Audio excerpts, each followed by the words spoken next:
네, 저는 우리 병원 일산병원에서 소아내분비 파트를 담당하고 있는 정인혁이라고 합니다.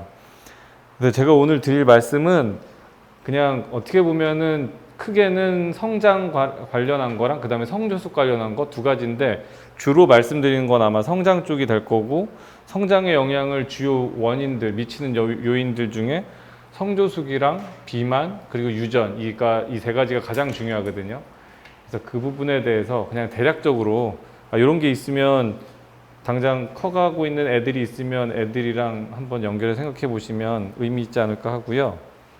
우리가 그냥 소위 정상이라고 얘기하는데, 여자분들은 그냥 막연하게 남자 무조건 180 이상 커야 되고, 여자는 이제 한 165 이상이시면, 요즘 170을 요구하시더라고 거의 다요. 이 동네가 그래서 그럴지도 몰라요. 일산적 특수상 여기는 약간 운동하는 애들도 좀 많은 것 같고, 그리고 여기 예체능고가 있잖아요. 그래서 무용하시는 애들 어머니랑 그 다음에 체육하시는 아드님들 두신 분들, 그런 것들이 많은 것도 영향을 주는 것 같아요. 그리고 또 하다 보니 알았는데, 아이돌이 요즘에 되게 많이 그것도 시스템화되고 있거든요. 그러면 일산 지역에도 어떤 분이 유명하신 분이 계신가 봐요. 그래서 부산에서는 뭐 배우고, 여기 와서는 일산에서는 뭐 배우고, 또 걔는 아마 또 어디론가 가겠죠. 그런 식으로 뭔가 교육 시스템들이 다양하게 자리 잡혀가고 있더라고요. 그래서 근데 어쨌든 그런 거야 뭐 더 키울 수 있으면 키우겠다는 목적으로 하는 거긴 하지만, 우리나라 인종을 기준으로 할 때 정상적인 키란 무엇인가, 그 키에 영향을 주는 요인들, 그리고 정말로 치료가 필요한 저신장의 기준과 어떻게 진단하는지 대략적으로 말씀을 드리겠습니다. 우선은 정상적인 키에 대해 말씀을 드리면, 일반적으로 우리는 태어날 때부터 최초 1년까지 제일 많이 커요. 여러분들이 아이를 낳으시거나 혹은 이미 경험하신 분이 있을 텐데, 애들은 태어날 때 대부분 50cm입니다. 이건 인종 거의 상관없어요. 대부분 50cm 근처인데 1년 후에 대부분 키가 75cm예요. 그러니까 1년 동안 25cm를 크는 시점은 그때뿐이에요. 그리고 나서 점점점 성장 속도가 줄어들어서 마지막에 이제 그때 이후로 제일 많이 크는 시점은 사춘기죠. 그러니까 여자애들 기준으로는 만 8세, 남자애들은 만 9세일 텐데, 그때부터 2, 3년 동안 거의 평균 15에서 25cm 사이 정도 크신다고 보면 됩니다. 그래서 사춘기가 끝나면 이제 더 이상 안 크는 거죠. 이제 완전히 다 크는 거고, 참고로 말씀드리면 주변에서 이렇게 우기시는 분들이 있어요. 나 군대 가서 컸다고. 정말 남자들의 허풍 중에 하나인데, 반대로 생각을 하면 우리가 중년이 넘으신 분들은 여기 안 계시는 것 같긴 한데 다들 젊으시네요. 그래서 40대, 50대 넘어가셔서 건강검진 하시면 자기 키 줄었다고 얘기를 해요. 키는 줄을 리가 없습니다. 뼈는 줄지 않고요. 물론 미세한 차이는 당연히 있지만, 대부분은 우리가 군대 가서 컸다는 게 어떤 거냐면, 그때가 어떻게 보면 일생 중에 운동을 가장 많이 하고 규칙적으로 사는 시점이에요, 남자들한테는요. 그러면 우리 몸이 똑바로 섰을 때 말랑말랑한 조직으로 키가 왔다 갔다 할 수 있는 건 척추, 디스크라고 알려져 있는 거 있잖아요. 추간판인데, 우리 군대 가서 운동 열심히 하면 정말 거기에 물을 꽉꽉 찼다고 생각하시면 돼요. 그러면 말랑말랑한 조직이 정말 1mm씩만 늘어져도 추간판이 33개가 있거든요. 그럼 3cm는 올라가겠죠. 그럼 나 진짜 컸다고 우길 수 있어요. 겉으로 볼 때 정말 컸으니까. 근데 나이 들어서 내가 운동 안 하면 다 탈수가 일어납니다. 그럼 추간판도 역시 1mm씩 줄어든다고 치면, 물론 수학적으로 똑같이 왔다 갔다 하진 않지만 2, 3cm가 줄 수가 있죠. 운동 여부에 따라 또 다를 수도 있지만, 그러면 내 키가 줄어들죠. 그래서 실제로 남자고 여자고 성장이 끝나게 되면 사실 뼈는 그렇게 늘어났다 줄어났다 하지 않아요. 참고로 말씀을 드리는 거고. 정상 성장을 한 사람이 이 그림에서 누구일까요? 보면 인종도 다르고 피부색, 문화도 다를 거고, 누구 작으니까 얘는 비정상으로 큰 거고 쟤는 크니까 정상으로 큰 거고, 이렇게 얘기할 수 없잖아요. 이게 우리나라 2017년도에 다시 리바이즈된 성장 곡선을 가져온 겁니다. 여자애들을 보게 되면 97%의 키를 172 정도로 얘기를 하고 있고, 제일 작은 키 3%의 정도가 152입니다. 근데 한번 생각해 보시면 여기 계신 분들의 어머니 혹은 할머니, 그러니까 어머니를 생각해야죠. 아니면 지금 자녀를 키우고 있다면 그 자녀들의 키를 생각해 볼 때 20년 전이든 앞으로 20년 후든 이 기준이 그렇게 변할 것 같지는 않습니다. 우리나라는 어느 정도 유전적으로 안정을 찾아가고 있죠. 남자애는 3등 키가 164, 제일 클 때는 한 183 정도, 97등 정도가 이 기준이 크게 변하지 않아요. 그런데도 이제 뒤에서 얘기하고 있지만 우리나라 평균 신장이 계속 증가하고 있을 것인가 라는 질문에 대해서 요즘 애들 많이 크고 있지 않나라고 다들 물어보시거든요. 실제로 텔레비전에 나오는 아이들 대부분 이제 뭐 남자고 여자고 아이돌들이라고 하잖아요. 그러면 지난번에 기사 재밌는 거 봤는데 아이돌들도 평균 신장이 올라가고 있더라고요. 옛날 1세대 아이돌들보다 지금 아이돌들이 키가 전반적으로 많이 커져 있다 이런 취지의 글을 본 적이 있는데 여기에 보시면 2002년도 키가 있고요. 그리고 2022년도 키가 20년 동안의 자료 조사입니다. 이건 남자를 얘기한 거고 평균 175를 보이고 있죠. 변하지 않고 있습니다. 이건 여자를 조사한 거고 2012년부터 22년까지 10년간 조사해서 163 전후가 평균으로 유지되고 있습니다. 161에서 2 사이 정도가 평균 50등 정도가 유지되고, 그러니까 요 평균 유지되고 있습니다. 그러면 이런 통계를 보시면 요즘 애들 분명 더 커 보이는데 우리나라 통계 잘못된 거 아니냐라고 말씀하실 수도 있죠. 통계를 보시면 분명히 변화는 있어요. 뭐냐면 20년 전이죠. 2003년도인데 2003년도에 초등학교 4학년 평균 키는 138이었어요. 근데 20년이 지나서 봤더니 평균 3cm가 올라갔습니다. 우리나라 전 국민 데이터를 생각할 때 평균이 이렇게 올라간다는 건 엄청나게 많이 큰 거예요. 3cm나 바뀌었다는 거. 중학교 2학년이면 그러니까 2000년대 초반 2003년도에 중학교 2학년이면 거의 사춘기 끝난 애들이라고 보시면 돼요. 163.8 지금 그게 167까지 올라가죠. 아 죄송해요. 이거 남자입니다. 남자 여자애가 아니고 아직 한참 사춘기 중간이라고 생각하셔야 돼요. 그러면 중학교 2학년 때 163.8 중학교 2학년 때 167까지 올라가요. 그러면 2003년도보다 2022년도가 사춘기 한참 진행하는 애들은 3, 4cm 정도 전부 다 빨리 크고 있어요. 그런데 아까 보셨지만 남자 최종 신장 평균이 올라가나요? 이건 여자거든요. 138이었다가 140으로 올라가고 있고 20년 동안 157이었다가 중학교 2학년 때 159로 2cm 올라가고 있어요. 애들은 빨리 커요. 빨리 크고 최종 신장에 빨리 다다른다는 거지 최종 신장이 올라간다는 뜻이 아니에요. 다시 한번 보여드리지만 우리나라 남자 평균은 175에서 20년 전이나 지금이나 변화가 없고 역시 마찬가지로 여자도 161 근처에서 변화가 없습니다. 한 세대 전을 보통 25년으로 잡습니다. 한 세대를. 그러면은 내가 내 자녀들이나 혹은 내 어머니 세대랑 나랑 비교할 때요. 최종 신장에는 거의 변화가 없어요. 하지만 분명히 더 빨리 컸어요. 그 얘기는 사춘기가 그만큼 빨리 왔다는 얘기예요. 실제로 여자애들이 아무래도 사춘기에 가장 크게 관심이 있으니까 그 성조숙도 나중에 말씀을 드리겠지만 여자애들 기준으로 말씀드리면 초경 연령이 우리 어머니 세대는 중학교 1학년 때가 제일 많이 초경했을 때예요. 그리고 지금 현재 애들은 지금 하고 있는 애들 6학년이 제일 많이 하고 있습니다. 이게 조금씩 빨라지고 있어요. 이제 더 5학년까지 내려갈지는 모르겠어요. 그게 유전적인 리미트가 있을지는 저희들도 계속 관찰을 하고 있죠. 어쨌든 변화는 사춘기가 빨라졌지 키에 대해 관점에서 얘기를 하면 키가 더 빨리 크는 건 아니다라는 거고 이 부분에 대한 데이터는 누리집에서 가져온 거니까 궁금하시면 직접 추적하시면서 관찰하시면 될 것 같습니다.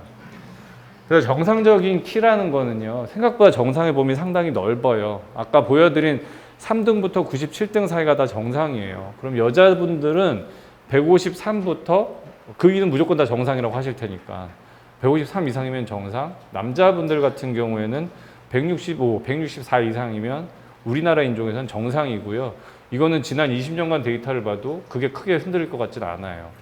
정상이라고 생각하는 범위에 대해서 좀 더 마음을 열고 생각하셔야 될 부분이 있고 물론 정상을 바라지 않죠. 모두 다. 네. 그리고 이제 우리나라 평균 신장이나 이런 거는 한 세대 전을 생각할 수 있는 2000년대 이후로도 사실 그 이전 자료가 있으면 더 가져올 텐데 그 정권 좀 애매하더라고요.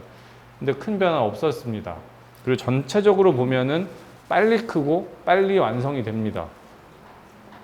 그래서 지금 뭐 중학생 키만 보고서는 자기 어머니 기준은 충분히 그럴 것 같아요. 요즘 애들 보니까 나 클 때보다 분명히 더 많이 큰다. 근데 다 큰 걸 아직 못 봤잖아요. 다 큰 거 보면 자기 어머니 때랑 똑같은 거죠. 그래서 조카들이나 누가 아니면 크는 애들이 있으면 출생 직후가 가장 많이 큽니다. 초반 1세가 가장 중요하고 그 이후에는 쭉 증수가 유지가 되죠. 참고로 말씀을 드리면 3세 이후부터는 자기 능력으로 큰다고 보시면 됩니다. 우리 애가 딱 태어났는데 등치도 크고 얘는 정말 장군감이야 라고 생각을 한 거예요.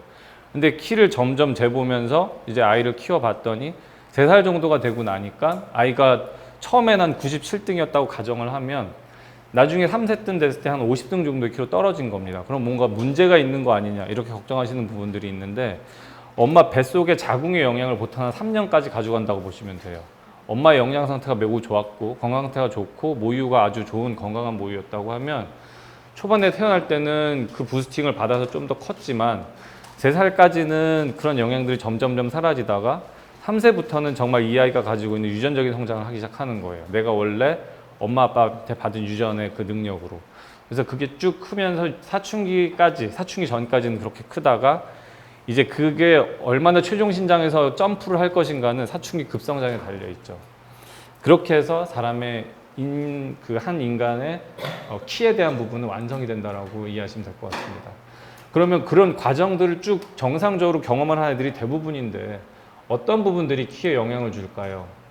첫 번째로 제일 관심이 많은 부분은 성조숙증입니다. 이건 인구 질병의 영역에서 상당히 많은 영향을 줘요. 이거는 그냥 지난 20년간의 우리나라 데이터죠. 상계백병을 발표했고 제가 지금 우리 병원 걸로, 그러니까 우리 건강보험공단 자료로 조만간 지금 발표를 하는 중에 있는 자료가 하나 있는데 큰 차이는 없어요.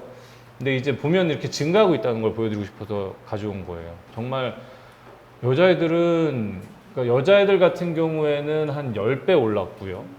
남자애들은 훨씬 많이 한 20배 올라갔는데 사실 비율로 따지면 20대 1이에요. 여자 20명 걸릴 때 남자 1명 걸려요. 그러니까 남자애들은 워낙 드문 애들이 조금 많아지는 쪽이니까 확 증가하는 것처럼 보이긴 하지만 증가율이 정말 중요하긴 하지만 확실히 여자애들이 훨씬 많이 걸려요. 성조숙증은요. 성조숙증에 걸리면 키가 작아지죠. 그리고 어떤 부분들은 더 나아가서 키가 멈추는 거 아니야까지 생각을 하는데 이건 아니고요. 그냥 성장판이 닫혀야 멈춥니다. 성조숙증에 걸리면 초경이 빠르죠. 아까 말씀드린 대로 요즘 애들 거의 6학년에 초경합니다. 근데 이제 정상은 5학년 때부터 초경하는 게 정상이에요. 근데 이제 5학년 이전으로 초경이 가는 거죠. 보통 4학년, 3학년에 초경을 하게 됩니다. 그리고 체중이 많이 나가야 초경을 할 수 있다. 그러니까 뚱뚱한 애들은 성조숙이 생길까 봐 걱정을 하세요. 이건 여자고 남자고 마찬가지예요. 그런데 체중이 안 나가는 애는 그러니까 성조숙이 안 걸린다는 얘기는 아무도 한 적이 없거든요. 근데 마음을 놓고 계시더라고요. 우리 애는 뚱뚱하지 않으니까 당연히 성조숙증이 아니라고. 근데 비율상으로 보면은 성조숙증 뚱뚱한 애들이 있기는 하지만 오히려 전체 숫자에서는 뚱뚱하지 않은 애들의 비율이 더 많죠. 예. 그래서 이게 성조숙증의 일반적 성장 그래프입니다. 이런 식으로 커요. 처음에 괜찮다가 성조숙증 걸리는 순간부터 빨리 급성장이 시작이 돼요. 그런 다음에 빨리 멈춰버리는 거예요. 그래서 최종 신장은 원래는 컸던 애가 어릴 때 비교할 때는 크거든요. 우리 애는 남들보다 머리 하나가 더 커. 그런데 다 컸을 때 놓으면은 작아지는 거죠. 그래서 평균에 이르지 못하는 걸로. 여자는 161 정도가 아까 평균이었잖아요. 그게 안 되고 끝나는 걸로 일반적으로 성조숙증 있는 아이들의 키의 성장입니다. 그래서 이건 좀 극단적인 예를 든 거긴 한데 2017년도에 이게 거의 한 20cm 정도 까먹으려면 6살 때 사춘기가 온 거거든요. 그러니까 이제 8살부터 오는 게 정상 사춘기라고 하면 거기서 많이 멀어질수록 키의 손해가 많아져요. 당연한 얘기죠. 7살에 사춘기가 시작이 되면 1년치 정도를 까먹는다고 보시면 되고 6살 때 사춘기가 시작이 되면 2년치를 까먹는 거잖아요. 그러니까 극단적인 경우에는 거의 20cm 가까이 이제 키를 까먹을 수 있는 질병이 성조숙이다라는 걸 말씀드리는 거고요. 그러면 성조숙의 원인이 뭘까 생각해보면 다양합니다. 첫 번째 유전적인 요소, 우리가 건드릴 수 없어요. 환경적인 요소, 이거는 이제 뭐 영양 상태, 사회 경제적 요소, 전신 질환, 뭐 국제 입양아 등 다양한 어떤 이 개인에게 발생할 수 있는 것들이 있는데 이게 주로 북유럽 데이터들이 많긴 하지만 200년 전에는 보통 17세를 평균 초반 초경 연령으로 잡혀 있어요. 그런 통계들이 있어요. 근데 무서운 거는 거의 한 200년 지나가면서 이게 거의 한 4, 5년이 떨어지는 거예요. 우리나라도 거의 비슷한 걸로 보입니다. 현재 봐서는. 그래서 요 시기가 언제냐면요. 산업혁명 1차 산업혁명 딱 시작할 때예요. 그러니까 에디슨이 전구를 발명했다라고 대표되는 산업혁명, 증기기관들이 막 나오잖아요. 왓슨 같은 사람들 때문에. 이 기관들이 나오면서 환경오염이 시작이 됐고 이때부터 정확하게 늘어나는 게 성조숙과 비만입니다. 우리가 밤을 빼앗기기 시작하면서 밤에 등불이 들어오고 더 이상 낮과 밤의 구분이 없어진 세상에 들어가면서 아이들은 비만하기 시작하고요. 이게 어떤 스트레스 요인인지 모르지만. 그리고 또 한 가지는 성조숙도 막 늘어나요. 같이 늘어나는 대표적 질병 중에 하나예요. 그래서 그런 원인들이야 뭐 지금부터 진행되고 있고 반영이 되고 있으니까. 그리고 요 신체 조성 요 부분은 뭐냐면 이거는 프랑스 여성 과학자로 대단히 유명하신 분이었는데 저 당시에는 완전히 사장됐죠, 이게. 저 크리티컬 웨이트라는 게 47.8kg를 넘지 않으면 초경을 할 수 없다예요. 그리고 그 당시에는 막 초반에는 각광받다가 완전히 사장돼 버렸는데 지금 다시 돌아보니까 저 말이 맞는 거예요. 체중이 맞는 게 아니고 이 당시에는 인바디 기계가 없었거든요. 지금 찾아봤더니 23% 정도는 있어야, 여성분들이 자기 체지방이 23%는 있어야 안전하게 임신을 할 수 있다는 게 증명이 되어 가고 있습니다. 반대로 얘기하면 사춘기가 오려면 여성 호르몬이 정상적으로 분비가 돼야지 사춘기가 오고 월경을 할 수가 있는 거거든요. 그 체지방률이 한 23% 전후예요. 요즘에 여기 젊으신 분들이 인바디 찍겠다고 하면 보통 13%, 14% 혹은 그 밑으로 찍으시잖아요. 정상 월경 안 됩니다. 그래서 유지하실 때도 그렇고 저는 한 20% 정도를 항상 말씀을 드리고 요즘에 제가 본 애들 중에 어린 애들은 이거 한 애들 있거든요. 근데 어쨌든 그리고 또 한 가지가 뭐가 있냐면 말랐으니까 나는 성조숙이 아니라고 생각하는 게 걔네들이 인바디 찍으면 대부분 23% 넘죠. 여기 계신 분들도 이제 본인은 몸매에 자신 있거나 내가 말랐으니까 나는 체지방률이 낮을 거라 생각하지만 우리나라 여성분들의 제일 큰 문제는 마른 비만이죠. 나 체중이 완전 정상인데 대부분이 지방이에요. 근육이 없어요. 그러면 뭐 초경하시거나 아니면 아이 갖는 데는 전혀 문제가 없지만 본인이 비만일 수도 있다는 거 항상 염두를 해주셔야죠. 그래서 이런 뭐 아래쪽에 있는 것들은 차후에 강의를 진행하면서 다시 말씀을 드릴 텐데 어쨌든 초경 연령을 끌어당기는 요인들은 다양한 게 있습니다. 우리나라도 비슷했어요. 이거는 그냥 찾다 보니까 나온 건데 보통 이게 그 춘향전에 나오는 내용이거든요. 그래서 이제 남녀가 이제 눈 맞아서 놀기 시작하는 걸 보통 28, 16세 정도로 보신 것 같습니다. 그래서 아까 초경 연령 17세 설명드리려고 이거 가져온 건데 이게 영종조 시대에 처음 문자화 된 소설이라고 하니까 외국에서는 이제 사전표현 시작할 때가 우리나라는 영종조 시대였죠. 딱 1800년대. 어쨌든 우리나라도 비슷한 시점으로 예상을 합니다. 그 두 번째가 이제 성조숙이 있으면 키가 많이 작아진다는 거고 두 번째가 이제 비만이 있으면 작아집니다. 이제 이 데이터는 우리나라 팩트시트라고 그래가지고 해마다 나오고 있는 데이터인데 여기서 주목해 봐야 할 게 20에서 29세입니다. 2009년대만 해도 비만율이 29%, 30% 정도였어요. 근데 지금은 40%까지 올라갔죠. 정말 기가 막히게 올라가고 있는데 문제는 20대 때부터 이렇다는 거예요. 그러면 10대 때까지 비만율이 0%였다가 그러니까 19살까지 애들을 평균 냈더니 비만율이 뭐 10도 안 됐다가 갑자기 20살 들어오면서 30%가 나오느냐. 그럴 리 없어요. 이거는 그대로 교육부 자료를 가지고 가면 고3 애들의 비만율과 똑같아져요. 그리고 지금은 고3 애들의 비만율이 40%까지 올라간다는 얘기로 보시면 됩니다. 그래서 이 데이터는 이렇게 남자들이 비만하면 비만할수록 어떤 일이 벌어지냐. 또 여자애들도 마찬가지죠. 물론 남자들만큼은 아니지만 2000년대 초반에는 8%였던 애들이 지금은 딱 2배 돼서 16%까지 올라가고 있죠. 비만은 전반적으로 대단히 사회적으로 우리 사회에 큰 무게를 짊어지게 하고 있어요. 뭐 비만은 확장되면 여러 가지 강의들이 나오겠지만 여기에서 있어서는 키도 작게 만듭니다. 왜냐하면 사춘기 급성장 때 그러니까 사춘기 때 혹은 그 이전에도 마찬가지지만 사춘기 때 비만한 애들은요, 잘 키우다 못 커요. 이렇게 커요. 아까 말씀드린 거랑 똑같이 커요. 비만한 애들이요. 그래서 보시면은 그 아이들이 이렇게 보통 남자애는 17세까지 큰다고 보시면 되고 여자애는 15세까지 크신다고 보시면 되거든요. 그러면은 15에서 17세, 그 사춘기 후반 때, 여자애 같은 경우에는 10세에서 한 13세에서 15세, 그 뼈나이 그 정도에 이르는 기간에 있을 때, 그러니까 지금 말씀드린 중학교 후반부터 고등학교 때 그 정도가 중학교로 보시면 될 것 같아요. 중학교 때가 제일 많이 크는데 그때 비만인 애들이 너무 많이 늘어나면 걔네들은 자기 키를 다 못 크고 최중 신장에 다다르게 되는 거죠. 이런 식으로 남자 여자 똑같이 나오거든요. 빨리 커버리고 빨리 멈춰버리는 거예요. 그래서 이게 이제 WHO에서 가져온 건데 요거는 뭐 전 세계적인 평균이니까 이렇게 숫자들이 거대하긴 하지만 요 주황색처럼 큽니다. 비만한 애들도 보시면은 딱 성조숙이랑 똑같은 거예요. 빨리 크고 빨리 멈춘다. 그래서 성조숙과 비만이 성장에 악영향을 준다라는 것이고요. 말씀드린 두 가지 중에 이제 마지막 한 가지 유전이 있죠. 그래서 유전을 예상할 때 사람들한테 제일 많이 구글이나 이렇게 해봤을 때 제일 많이 나온 얘기는 이거예요. 어머니 아버지의 평균 키죠. 그래서 아빠 엄마 키의 평균을 내면 이 집안 같은 경우는 169가 나오죠. 그러면 여자애 같은 경우에는 그 위아래로 플러스 마이너스 6.5를 하거든요. 그러면 여자애는 여기서 마이너스 6.5를 하면 162.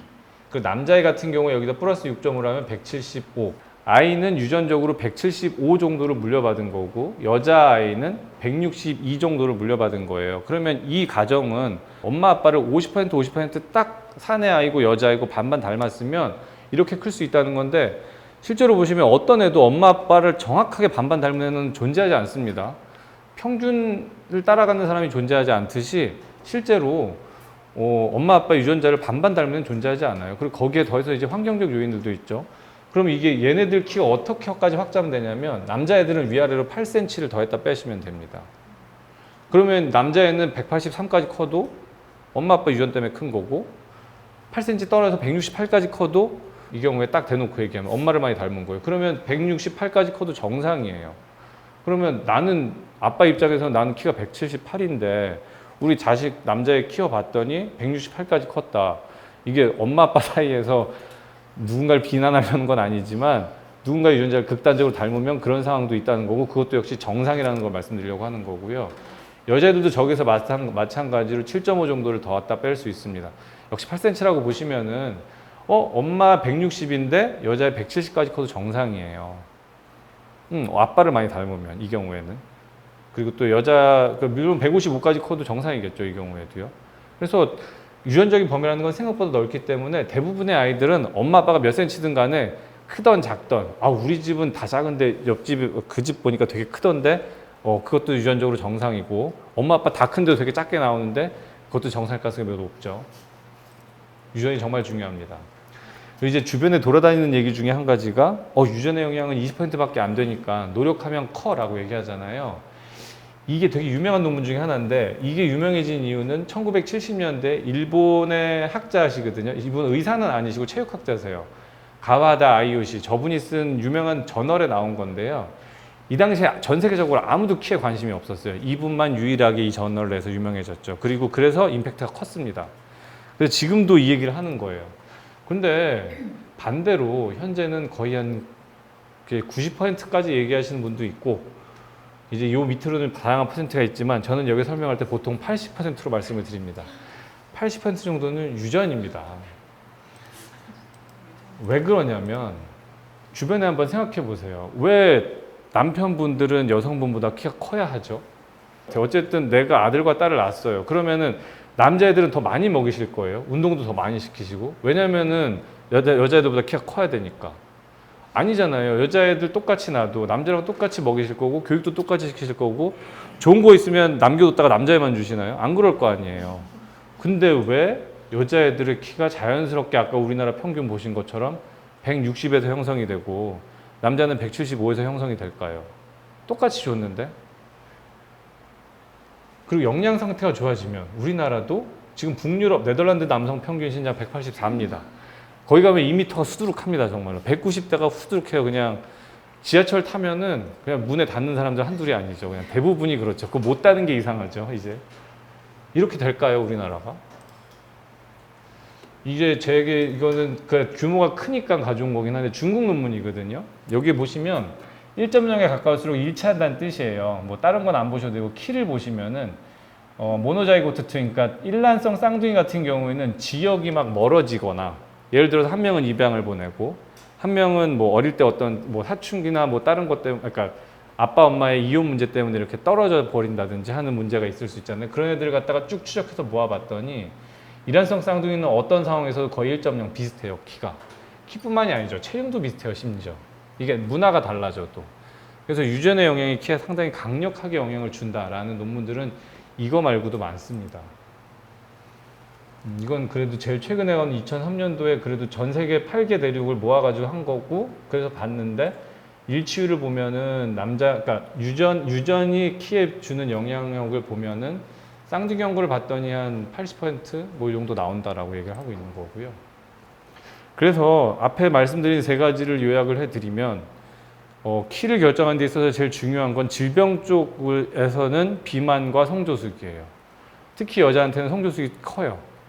일단은 유병률 자체가 높기 때문에 그렇고, 비만은 뭐 남녀 여사 마찬가지고, 비만한 애들은 특히 사춘기 때 비만하면 자기 키 다 못 클 수 있다, 이거에 대한 걸 생각하셔야 될 것 같고, 마지막으로 그런 것보다 훨씬 강력한 영향을 주는 건 유전이다. 진짜 자녀 아직 결혼 혹시 안 하셨거나 주변에 이제 누구 처제나 누가 결혼하신다고 그러면, 진짜 키 큰 애 원하신다고 그러면 유럽 사람이랑 결혼하세요. 유전이 가장 셉니다. 네. 북유럽 사람 데리고 오는 게 가장 확실한 방법 중에 하나입니다. 일단 저신장에 대해서 말씀을 드리면, 이제 그런 거에 우리가 어떻게 보면 그러니까 건드릴 수 없는 영역이잖아요.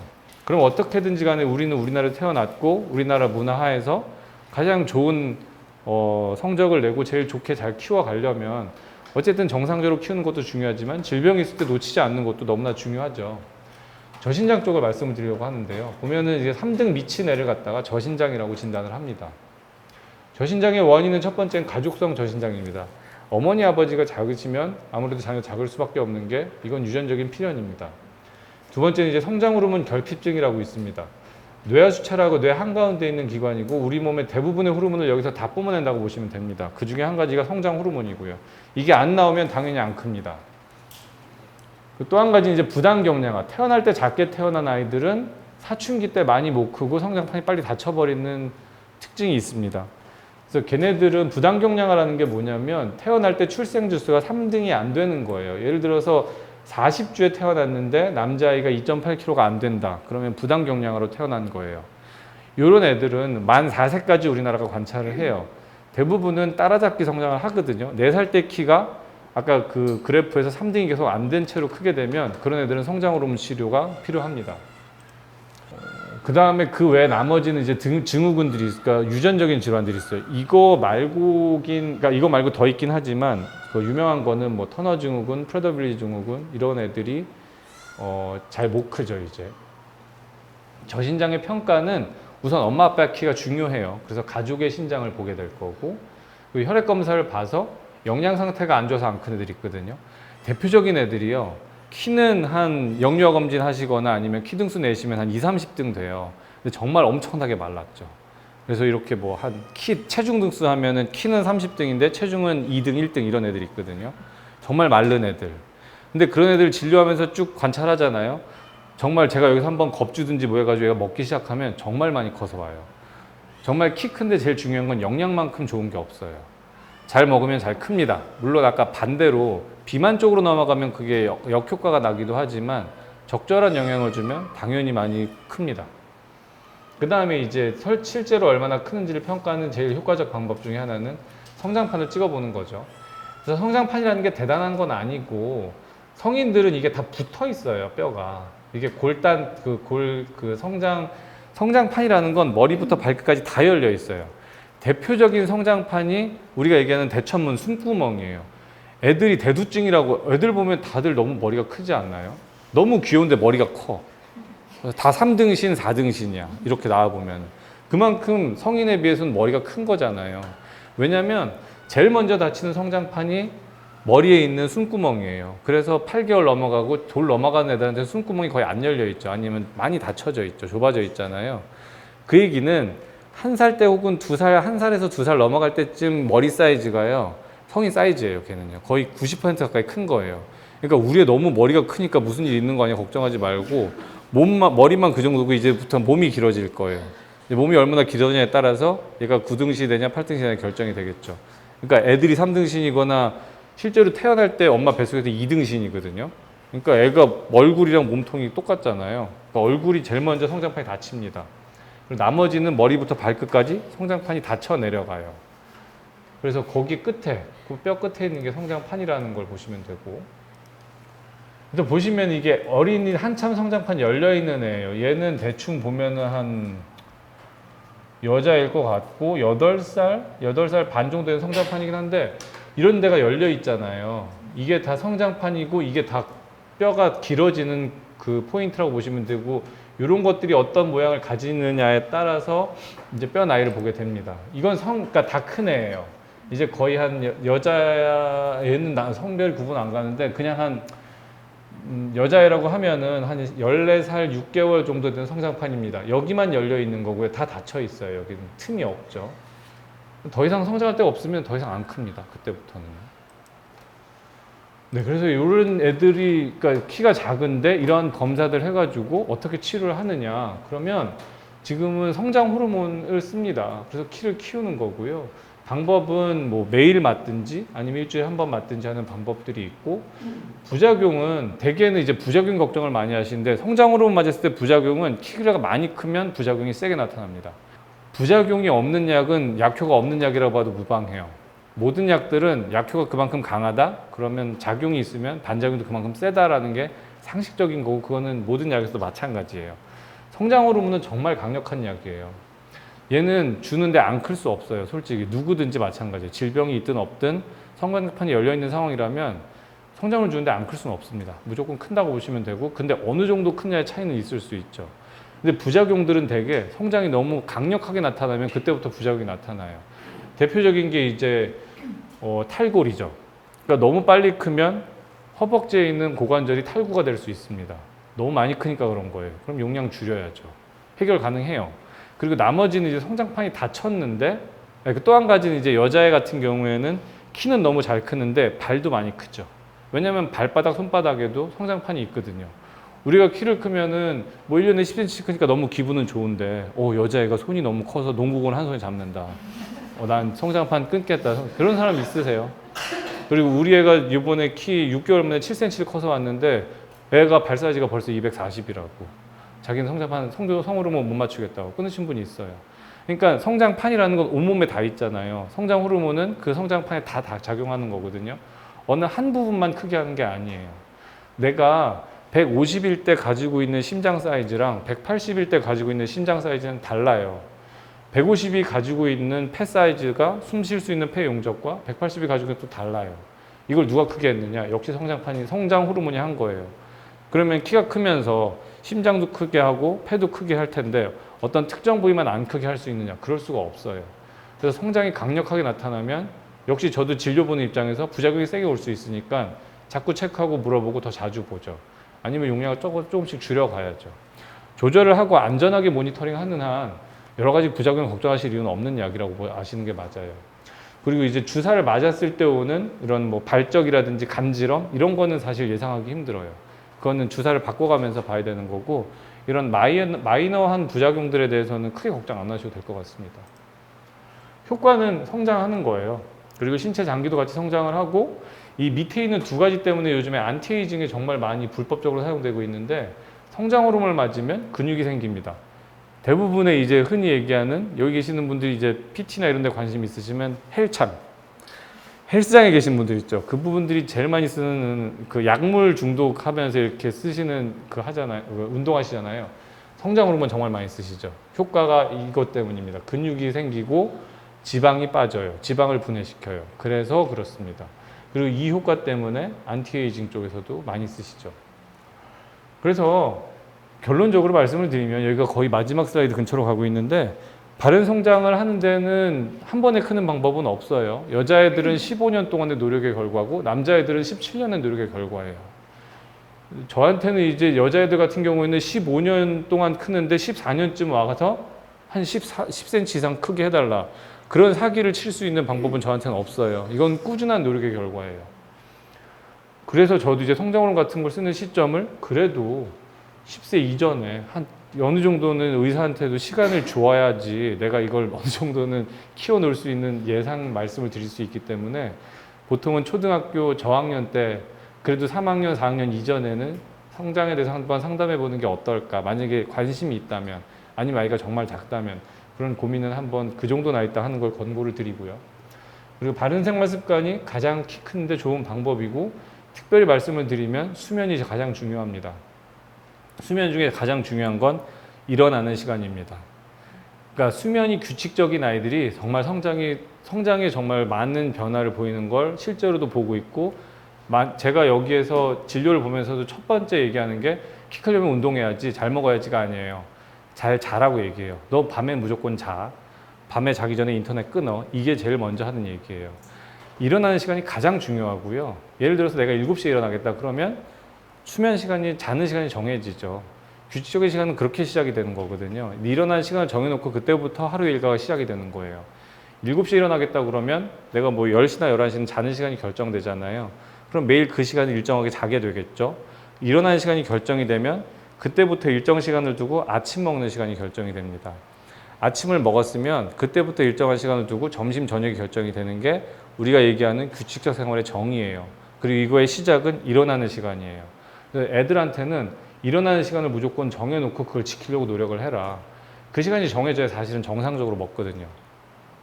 비만한 애들 치료할 때도 첫 번째가 자는 시간이에요. 그래서 규칙적 생활을 회복하는 것만큼 잘 크는 거, 그리고 비만에서 회복되는 거 방법이, 이건 저희 성인들한테도 똑같이 적용되는 얘기이기 때문에 한번 강조해서 말씀을 드립니다.